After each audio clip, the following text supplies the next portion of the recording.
that I would say in relationship to that is, think about how passionate our fan base is here in Kentucky for our athletes, or an Alabama football passion.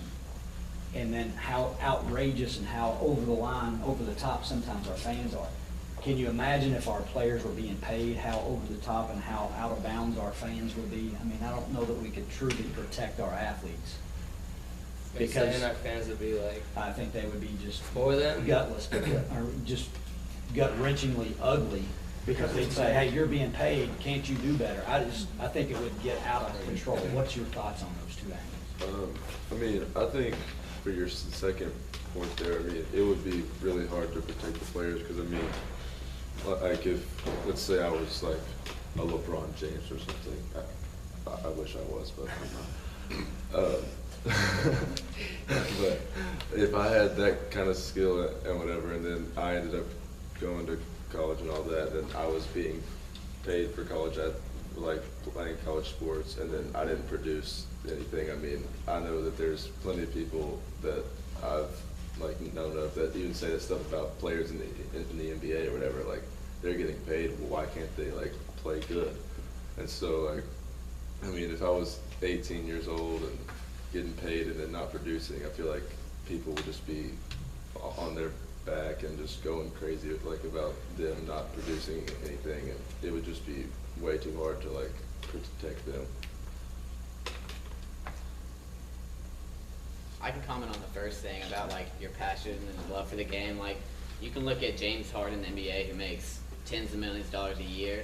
He plays for a sub-500 team, probably not gonna make the playoffs this year. And I wish I could bring up like a highlight reel of the way he plays defense sometimes, and he just stands around, doesn't even try at all. And I feel like that would translate a lot to the college basketball, and I kind of feel like it already did this year. Ben Simmons, towards the end of the year, he knew he was going to be top 2. He knew he was going to make millions of dollars.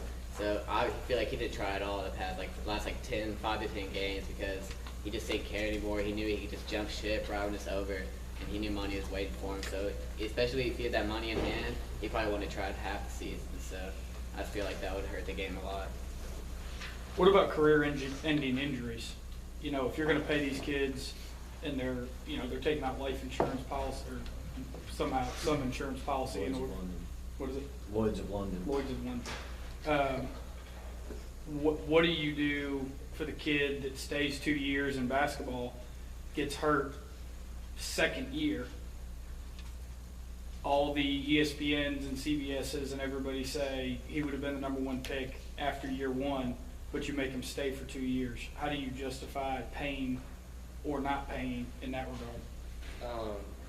They have like insurance for that, so I don't know exactly how it works, but they get some of the money that they would earn like in the NBA. I know for football for sure they have this. Like Notre Dame linebacker this year, he's going to be a first-round pick. He was supposed to be top 5, and he blew out his knee in his bowl game this year.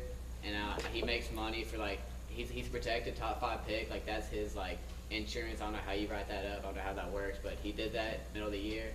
And every pick he's not in the top 5, he makes like a set amount of money. So he's going to make a lot of money even though he's still a first-round pick. And that also happened last year with an Oregon defensive back. He was going to be a first-round pick, no doubt, and he blew out his knee, and he was an 8th-round pick instead. And he made like millions of dollars just off straight insurance because like some clause, and now he's starting for the 49ers. So like you can still win even though you get hurt. So I think that's the only issue with that, unless it's changed in recent years, without me knowing, is that those policies obviously have to be paid for, and so the family, the people around that student athlete need to be at a certain level of means to be able to take out those. That's what Lloyd's of London. Lloyd's of London is the big name in that business of insuring athletes, and that's the only issue there is the schools I don't believe can pay for those policies. It's the individual has to, so it still does allow, for people of means being able to better protect themselves than people who don't have the means. I want to bring it back to one thing. We've talked a lot about individual cases, and you all have obviously looked at a lot of individual cases, and we're really talking about the top 0.1% of student athletes. I mean, these total student athletes. pool, especially not just Divisions 1, 2, and 3, even if you just take Division 1, the 99.87 whatever percent are not in this realm, okay? So, did you all as a group come to any solutions to what you as a group, if you were kings of the NCAA and all professional sports, what you would say when you take into account the meaning of being a student athlete, what you feel that is, what you feel the current compensation is, which is a scholarship for many of these, not all of them, but many of these, a scholarship to attain a degree that ostensibly would help them gain a career somewhere, to being fair to the student athlete that should be able to benefit from their own, things. Have you come up with what you would like to see if you were kings of the world for a day on this? That's why I said I'm like more neutral to them, or more neutral on the topic of them getting paid, because, like I said, they deserve to be paid with what they do and how much money they're making for the NCAA, but at the same time, it's really hard to know how much each individual athlete should be paid. So I think right now it's too hard to come up with a plan of how to pay each one. So Is that what you all believe? Do you all believe the status quo or tweaking the status quo is what you would recommend if somebody was putting you on the spot, saying, what should we do about all this? We've all discussed all the issues. Did you all come up with a consensus of what you three believe? And yeah, we all agree on the endorsements that the more popular athletes should be able to do endorsements and make money through that. Through the private sector, Yeah. as opposed to the schools paying them set amount? I don't think schools should pay at any time, because you have the kid playing basketball at Kentucky who spends the same amount of time in the gym as the kid from Center, and he makes that much more money compared to the kid from Center, and the kid from Center won't get anything compared to revenue, so it's just not fair. So, but what I'm hearing is, and I think it's a very valid thing, is you would move to more of a private sector solution for this, is if you can generate outside income, you should be allowed to, within a certain set of parameters, instead of the schools paying you a salary. Yeah, So to speak. because I think if these schools are paying the athletes or whatever, it's always no matter if it's right now or 20 years from now, it always comes down to, oh, this guy's getting paid 3 times as much as this guy, and they're both spending the same amount of time on their sports. And so if you get kids who are just crazy good and Nike wants to sponsor them, and they want to do this in the private sector, or they want to go on autograph tours and things like that and make their money their own way, as long as it's not through the school and they're not putting the school in any harm of the school is the one who set this up or did this, did that. If they can figure that stuff out on their own, then I think it should be okay for them to go out. And I give it a thought, it'd be very hard to. Let me take that a step further. Let's say that you all three did agree that endorsements would be fine for those players. Right? If it becomes fine at the college level, you know that it's going to spill over to the high school level. Correct? So then Yeah. how do you manage that? What kind of a thing does that create when it's already difficult enough to coach at the high school level and or be an athletic director at the high school level and keep parents' heads on straight? I mean, I think that again, if it wasn't if we got a kid like Scal that played basketball here, as long as the school wasn't sitting there paying for him to come here and making sure his family's living okay and all that kind of thing. I mean, if there's a player like that who can go out and do things on their own that has nothing to do with the school, nothing to do with the parents or the coaches or anything like that. I mean, it all just comes down to skill, which is how it's always been. I mean, you get people who are starting quarterbacks in the NFL and all that they make more off different endorsements and different sponsorships and all that than a defensive lineman or whatever. But that's just because they create more from an offensive standpoint, and they sometimes have more skill or whatever. So I mean, it'd be hard, but like I said, I just think it goes by skill. Because I mean, in high school and stuff, I mean, if like this, like the endorsements and the private sector stuff came in college and whatever, for those like crazy athletes, it's gonna happen in the high school level anyways, because they're just so much more superior than everybody else. And that's one of the reasons we're not doing endorsements right now, or the NCAA isn't doing it, is because they want to keep everyone at an amateur status, and they think that paying in any type of way, except for scholarships, is wouldn't make them an amateur anymore, make them a pro. So, and the only people that can do NCAA are amateurs. So that's why they're not doing like endorsements or anything like that. Take the med student that's at UK or in college, you know, they can show tremendous skill, whether they're a first-year med student, third-year med student, right? I mean, there's certain people that probably rise to the surface and say, that person's super gifted. Why are they not paid at that time? Why can't a hospital just say, hey, I'm gonna pay them for their services or their potential for services? I mean, I think that goes back to like how the sports are like they're generating so much like revenue and whatever, and so like the med student or whatever, from a private sector standpoint or from a school standpoint, they're really not creating revenue for anyone or anything at that like certain time. But like once they get in their careers, they're obviously gonna make a like nice amount of money or whatever. But like that's yet to be determined if they're still in school. That's true. But you take, let's say it's Duke University Hospital or one of the famous hospitals, they're probably making some money, you know. They really are. But don't you think that in that model, they realize and understand the importance of, one, being certified, you gotta be certified to be able to practice. But there's a certain amount of maturity that comes with responsibility. And they realize we've gotta let the process play out before we stick money in their hands. And if we start doing the endorsements at the college level, it will filter into the high school level. I mean, we have a great freshman here, plays basketball. It could filter right into our high school. How would that, you know, I just think it would create a muddy situation. Well, and everywhere. One of the biggest proponents of paying student athletes is Jay Billis.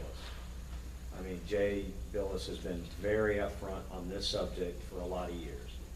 And his argument actually, Coach, is that it maybe not in med school, but they're in research or doing, they are allowed to go out and they can be on scholarship and still go out and utilizing the resources they have and the brain power they have and go out and make money off of that, and it doesn't rescind their scholarship, and it doesn't, that to your point, that's what Jay actually uses, Jay, because he and I are buddies, so we just go by.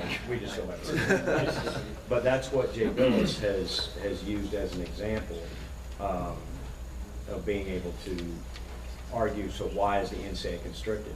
I think it's also important to note that the NCAA is not some body out there. It's not some organization. It is actually made up of the presidents of all the schools.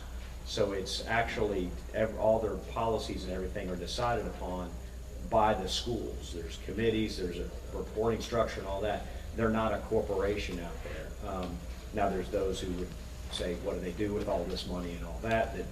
That's where the strife really comes on this, is because the University of Alabama president and athletic director and athletics program has a very different mindset than the Miami, Ohio University does. Ohio University's athletic department is in nowhere close to making any money. The University of Alabama in the last several years, it's probably a little bit too much to say they're printing money, but they certainly make a lot of money. So the NCAA has done all this. I think you all have seen, probably going through this, why this has been going on, really not since the last 30 years. It's been going on, this argument's been going on for the last 80 years. In recruiting, we haven't even touched on recruiting, how this issue, how does this, if you did go to paying athletes, what are the implications to recruiting? Because say if you come to the University of Kentucky, where you've got a vast following specifically in, let's say, basketball, versus a Ben Simmons going to LSU, whose basketball following is not near as great as this. Could I not then go to Ben Simmons and say, why are you gonna go to LSU? I'm allowing you endorsements, I've got autograph seekers out, all over the place. You can make a lot more money by coming to Kentucky versus going to LSU.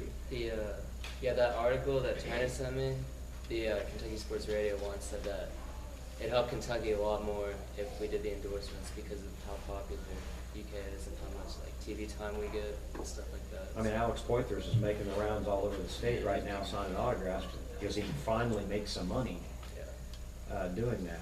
That's what I think is really tough about this subject. If you start paying, you really open Pandora's box to what recruiting becomes. Because, I mean, I think if you have a 17, 18-year-old kid or whatever, and if they're going to LSU and John Calipari or whoever comes and meets with them and says, oh, you can make like this set amount of money that like blows whatever money they could make at the other school like out of the water. I mean, there's not many teenagers who are going to be like, oh no, I'm going to take less money than that. I mean, if you sit there and say that they're going to make like thousands upon thousands of dollars, they're probably going to come to you rather than the other school. So, I mean, it would hurt a lot of the smaller schools, but I mean, overall, like UK, Duke, North Carolina, all that kind of stuff, I mean, it would help them out tremendously. Did you all look at the EA Sports decision? I Are you didn't familiar with it? Like where they settled for like Where 65 million. where the players sued because Yeah. EA Sports on their video games Oh, was using, They use The that. likeness. they were using basically the player would look exactly like a certain player would wear the same number, just wouldn't have the name on a jersey, and they won a large settlement. In EA Sports, if you get the NCAA game now, is very different than it used to be. Did you read through that decision on this subject? I didn't read through the whole like decision or whatever, but I remember in 2010 is when they stopped the basketball game. That's the last one they came out with, and then football was 2014. They had to stop both of those because players in basketball sued in 2000. I guess the basketball year was 2009, but the game came out in 2010, I think. And then they sued there, and then the football players, they sued in 2013. And so, I mean, they just had to stop those games because, like, I mean, if I'm on some video game that's making millions and millions of dollars or whatever, and I'm not seeing any of that money, and they're using, like, my face, my number, like, my skills and attributes and all that kind of stuff, I mean, I'd want to get paid for that if I was them, so. It And makes I'm sorry I'm dominating this, but the last thing, and part of that is, did you look at the Northwestern case? I didn't. Northwestern They football wanted to players. like create a players union or something, didn't they? They wanted to create a union, Yeah. and the appellate court said that they are not employees of the university, therefore they were not allowed to collectively bargain, which I know is getting real in-depth or whatever, but it just kind of goes to the scope of this, because a group of Northwestern football players wanted to unionize the football player, or the student athletes on campus, so that they could collectively bargain with the university on whether or not, on how they get paid. Did you take a look at that? Do you think that's a way that some people are gonna try to, or some of the student athletes are gonna try and organize like that? I mean, it's just hard. I mean, because obviously they say they're not employees of the school, but I feel like they really are. Because an employee is somebody who brings in money to a company, and athletes bringing money to the school. So it's just, I don't think it's fair for them. But then again, it's not fair for the school to figure out like how much money gets paid where and who deserves what. Because you can't put like a price tag on somebody, because that's just not the way. Like you just can't do that. Terry brought up the real thing, it comes down to capitalism, right? But really, if a student athlete really has a passion for playing a sport, especially, let's just take basketball. If they really have that passion for playing basketball, because that's really what it comes down to, basketball and football, they have the opportunity to go and make money playing basketball, right? All they got to do is, if they're really talented, they could go overseas right out of high school and make six figures. They may not make they may not make $1 million,